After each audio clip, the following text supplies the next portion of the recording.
சிவாய நம. வணக்கம். நான் உங்கள் ஜோதிடர் கருப்பசாமி, கேஜிஎஃப். ரெட்ரோ ஆன்மீக சேனலை பார்த்துக்கிற அனைவருக்கும் வணக்கம்.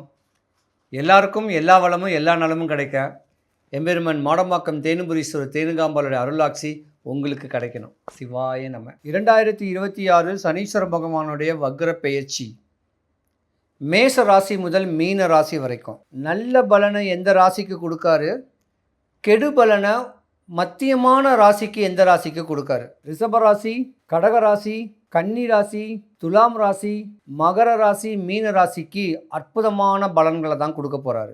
இந்த வக்ர பெயர்ச்சி 12 ராசிக்காரர்களுக்கும் யோக நிலைமை தான் கொடுக்க போகுது. மீன ராசி சனீஸ்வர பகவானுடைய வக்ர பெயர்ச்சி. மீன ராசிக்காரர்கள் பொதுவாகவே பார்த்தீங்கன்னா டாக்டர், வழக்கறிஞர்கள், கலைத்துறையில் பிரகாசிக்கக்கூடியவங்க, கர்ம பலனை அனுபவிக்கக்கூடியவங்க, ஜோதிடம், சாஸ்திரம், மாந்திரீகம், தாந்திரீகம் இதை பற்றியும் அறிஞ்சவங்க தெரிஞ்சவங்களும் நீங்கள் தான். சனீஸ்வர பகவான் ஒரு கட்ட காலத்தில் உங்கள் ஜாதகத்தில் சிறு வயசுலேயே வந்துட்டு போயிடுவார்.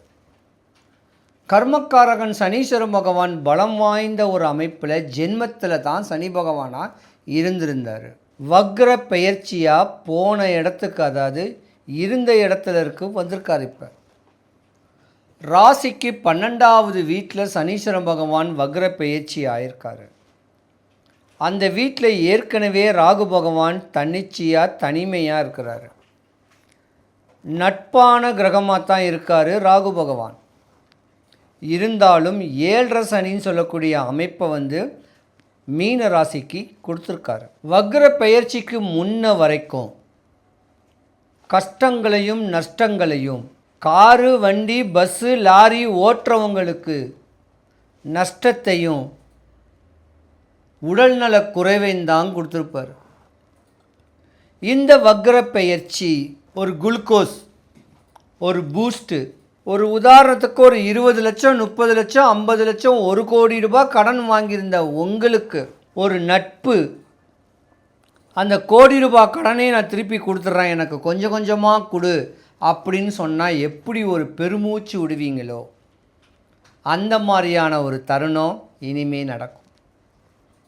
கடனாளியாக ஆனவர்களுக்கு கடன் அடையிறதுக்கு உண்டான ஒரு நட்போ, வியாபாரத்தில் நஷ்டப்பட்டிருந்த உங்களுக்கு ஹெல்ப் பண்ணுறதுக்கு உண்டான ஒரு நட்போ, இப்படி ஏதாவது ஒரு நட்பின் இலக்கணங்கள் கிடைச்சி உங்கள் வாழ்க்கை மேன்மை பெறக்கூடிய தருணம் உண்டாக போகுது இந்த வக்ர பெயர்ச்சி. இருந்தாலும் ராசிக்கு 12ஆம் இடத்துல ராகு பகவான் இருக்கிறனால அவங்க வீட்டு குலதெய்வத்தையும் முன்னோர் வழிபாடும், உங்கள் வீட்டுக்கிட்ட இருக்க வேண்டிய அம்மன் கோயிலில் நாகங்கள், நாகக்கன்னிகள், நாக பிரதிஷ்டைகள் பண்ணியிருப்பாங்க.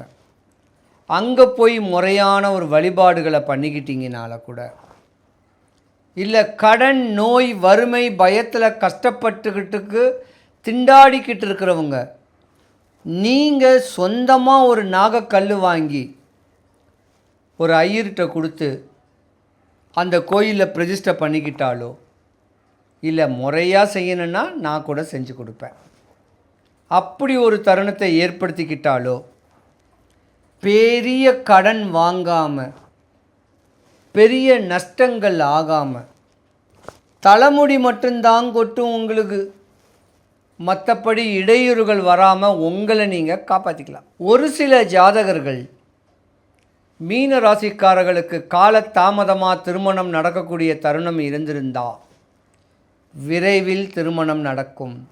மீன ராசிக்காரர்கள் வீட்டில் கணவன் மனைவிக்குள்ள கருத்து வேறுபாடுகள் பிரிஞ்சு இருந்திருந்தீங்கன்னா ஒட்டுணர்ந்து வாழக்கூடிய தருணங்கள் ஏற்பட வாய்ப்புகளும் இருக்குது. இப்படியாம்பட்ட ஒரு தருணம் உங்கள் ராசியில் 80% மீன ராசிக்கு தான் இந்த வக்ர பெயர்ச்சி பலனே கொடுக்க போகுது. பலன் வாய்ந்த ஒரு ராசி. குரு பகவான் வீட்டில் தான் சனீஸ்வர பகவான் இருந்து மறுபடியும் சனீஸ்வர பகவான் சனி பகவானுடைய வீட்டுக்கு பெயர்ச்சிக்கிட்டார். பார்வைக்கு 2ஆம் வீட்டுடைய பார்வை, யோகங்கள் அடையக்கூடிய தருணம் வரப்போது நல்லா இருப்பீங்க. சனி பகவானுடைய வக்ர பயிற்சியில் சுப பலன்கள் கொடுத்தார்னா தடபட்ட விவாகம், சுபகாரியம். சனி பகவான் கொடுக்க யார் தடுப்பார்? மண்ணு, பொண்ணு, மாலை, மாளிகை, வண்டி, வாகனம், நல்ல துணிமணி, முக மலர்ச்சி, ஃபேஸ் வேல்யூ, சமூகத்தில் ஒரு அந்தஸ்து, ஒரு நாட்டாமை போல, அது கோயிலுக்கோ உங்களுடைய ஊருக்கோ ஒரு உயர்ந்த பதவிகளை ஏற்படுத்தி கொடுக்கக்கூடிய தருணத்தை ஏற்படுத்தி கொடுப்பார். காசு பணத்துக்கெல்லாம் குறை வராது. தானங்கள் தர்மங்கள் பண்ணக்கூடிய அமைப்புக்குண்டான யோக நிலைமையை கொண்டு வைக்கக்கூடிய தருணம் சனீஸ்வர பகவான் நல்ல பலனை கொடுத்தா இதெல்லாம் அள்ளி கொடுப்பார். கணவன் மனைவிக்குள்ள ஒரு ஒற்றுமை, தான் பிள்ளைங்க தான் சொந்த பந்தத்தோட ஒரு அரவணைப்பு, அன்பான ஒரு அமைப்பெல்லாம் கொண்டு வந்து கொடுப்பார். ஆனால் சனீஸ்வர பகவான் கெடு பலனை கொடுத்தாருன்னா நாடி நரம்புகளில் பிரச்சனை, காது வலி, பல்லு வலி, எலும்புகளில் தேய்மானம், கணையும் பிரச்சனை, அஜீர்ண கோளாறு, எழுந்து நடக்க முடியாத அளவுக்கு இடையூறுகளை காலுக்கோ கையுக்கோ கொடுப்பார். மனநல பாதிக்கப்பட்டவனுடைய தன்மை ஏற்படக்கூடிய அமைப்புகளும் கொடுப்பார். இன்னும் கெட்டு போயிடுச்சுன்னா விபத்துக்களைத்தான் கொடுப்பார். எலும்பு முறிவுகளை கொடுப்பார். இந்த மாதிரியான தருணத்தை கொடுத்தாலும் பரவாயில்ல. ஆனால் குடும்பத்தை விட்டு விலகி பற்றற்ற நிலையில் தனக்குன்னு வாழக்கூடிய அமைப்பு இல்லாமல் தேவையில்லாத இடையூறுகளை சந்திக்கக்கூடிய தருணத்திலையும், வீணான மன கசப்புகளை கொடுக்கக்கூடிய தருணத்தையும், பல வம்பு தும்பு வழக்குகளை சட்ட சிக்கல்களை கொடுத்து உங்கள் வாழ்க்கையை சின்ன பின்னமாக்கிடுவார். ஒரு மனிதன் போகக்கூடாத இடம் போலீஸ் ஸ்டேஷன், ரெண்டாவது இடம் கோர்ட்டு. இப்படி போலீஸ் ஸ்டேஷனும் கோர்ட்டும் போகிறதுக்கு காரகன் சனீஸ்வர பகவான். வீணான பிரச்சனைகளை உண்டு பண்ணாமல் இருக்க எம்பெருமானுடைய அனுகிரகம் கிடைக்கணும்னு வேண்டிக்கிங்க.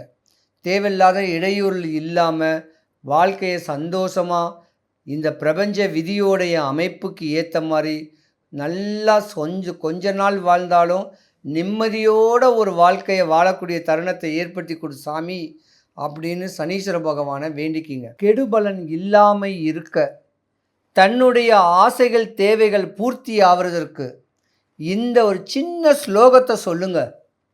100க்கு 100 தாக்கங்கள் குறைஞ்சு சனீஸ்வர பகவானுடைய பார்வை நல்ல பலனாக அமைஞ்சு உங்கள் ஆசைகள் தேவைகள் எல்லாமே பூர்த்தியாகும். ஸ்லோகத்தை சொல்கிறேன், மனசில் வச்சுக்குங்க, இல்லை எழுதிக்கிங்க. ஒன்பான் கிரகத்துக்குள் ஒன்றாய் மிளிர்கின்ற எங்கள் அண்ணா சனீஸ்வர பகவானே, அன்பால் நான் உன்னை அடிபணிவேன், என்பால் நான் அடைந்த துன்பங்கள் போய் இருள் அகற்றி தூய நலம் திகழ எனக்கு இன்றே தருவாய் அருள். அண்ணா சனீஸ்வர பகவானே போற்றி. இந்த ஸ்லோகத்தை சொன்னீங்கன்னா உச்ச நிலைமை தான் அடைவீங்க. சனீஸ்வர பகவானுடைய வக்ர பேச்சில் தாக்கத்தில் உடையவர்களுக்கு இந்த ஸ்லோகம் ஒரு பெரிய வரப்பிரசாதமாக இருக்கும். சனீஸ்வர பகவானுடைய வக்ர பயிற்சி யாருக்கும் எந்த குறையும் வராமல் எம்பெருமான் சனீஸ்வர பகவானை முறையான வழிபாடுகள் மூலியமாகவே, இல்லை சென்னை பொலிச்செல்லூரில் இருக்க வேண்டிய சனீஸ்வர பகவான் கோயிலுக்கு ஏதாவது ஒரு சனிக்கிழமை சாயந்தரம் எம்பெருமானை பார்த்துக்கிட்டு வாங்க. கோயில் கும்பாபிஷேகம் நடக்குது, இருந்தாலும் பொறுமையாக இருந்து பார்த்துட்டு வந்தீங்கன்னா எந்த குறையும் வராமல் எல்லாருக்கும் சுபிக்ஷம், ஐஸ்வர்யம், கடாட்சியம் கிடைக்க எந்த குறையும் வராமல் இறைவனை நான் பிரார்த்திக்கிறேன். சிவாய நம. எத்தனையோ கோடி ஜென்மாவிலே புண்ணியம் செய்தால்தான் வாய் முருகான்னு சொல்ல வருமா. சிவன், பிரம்மா, மகாவிஷ்ணு, அம்மன், பெருமாள், விநாயகர் நிறைய சொல்கிறீங்கல்ல. ஆனால் இவங்க எல்லாருமே என்ன சொல்லுவோம்? இந்து கடவுள்னு சொல்லுவோம். ஆனால் ஒரே ஒரு கடவுளை மட்டும்தான் தமிழ் கடவுள்னு சொல்கிறோம். இதுலேயே தெரிஞ்சுக்கலாம் முருகருடைய சிறப்பு என்னன்னு. நான் என்னையா தப்பு பண்ணேன்? எனக்கு தெரியல உன்னை பற்றி, அதுக்காக எனக்கு இவ்வளோ பெரிய தண்டனை கொடுப்பியா நீ? ஓன்னு அழறேன். உலகளந்த பெருமாள்னு கேள்விப்பட்டிருக்கேன். யாரை சொல்லுவா? பெருமாளை சொல்லுவார். ஆனால் முருகப்பெருமான் இரண்டாவது முகமாக பூமிக்கும் வானத்திற்கும் காட்சி கொடுக்கக்கூடிய முருகன் இரண்டாவது முகம் வாமதேவ முகம்னு பேரு. உங்களுக்கு ஒரு கஷ்டம் வந்துருச்சு, என்ன பண்ணுவீங்க? முருகன்னா சொல்லுவீங்க, ஐயோ முருகா என்னை எப்ப காப்பாத்துவ? எனக்கு யாசகம் போட்டுட்டு போனாங்க. நான் யாசகம் வாங்க போன இடத்துல உட்கார்ந்தேன்னு கூட எனக்கு தெரியாது. அதாவது சொல்லுவாங்க, செவ்வாய் வெறுவாய் அல்ல, முருகனை நினைத்தால். முருகா என்ற ஒத்த சொல்லுக்கு, அந்த ஒத்த மந்திரத்திற்கு அங்க வருவாய் மட்டுமே இருக்கும். வரம்பில்லாத அருளை தருபவன் முருகன். அப்ப எதிரியான அந்த சூரபதுமனையே தன்னோடு வைத்துக் கொள்ளும் முருகப்பெருமான் நமக்கு எதை தர மாட்டான்?